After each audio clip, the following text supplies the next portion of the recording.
உங்க பிசினஸ் கூகுள்ல இருக்கான்னு சர்ச் பண்ணிடலாமா?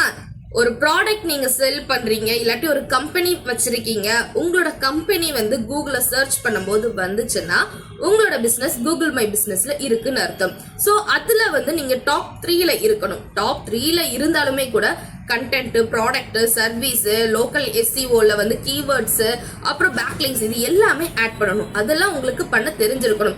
பண்ண தெரியாட்டி நாங்க பண்ணி கொடுக்குறோம். ஓகே, நீங்க இப்ப ஒரு எஜுகேஷன் சென்டர் வச்சிருக்கீங்க, ஒரு மொபைல் ஷாப் வச்சிருக்கீங்க, இல்ல ஏதோ ஒரு பிசினஸ் பண்றீங்க.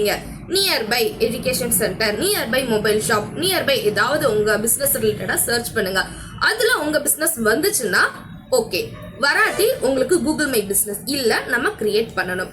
வந்துச்சுன்னா டாப் 3ல இருக்கீங்களா இல்ல அதோட கம்மியா இருக்கீங்களான்னு பாருங்க.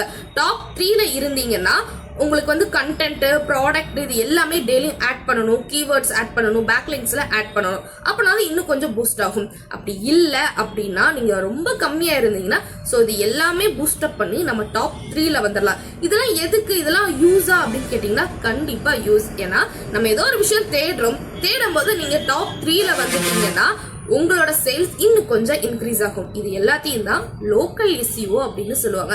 இது உங்களுக்கு பண்ணணும்னு நீங்க நினைச்சீங்கன்னா, உங்களோட பிசினஸ் அடுத்த கட்டத்துக்கு கொண்டு போகணும்னு நினைச்சீங்கன்னா அப்போலோ கம்ப்யூட்டர் எஜுகேஷனை கான்டாக்ட் பண்ணுங்க. நாங்க உங்களுக்கு பண்ணி கொடுக்குறோம்.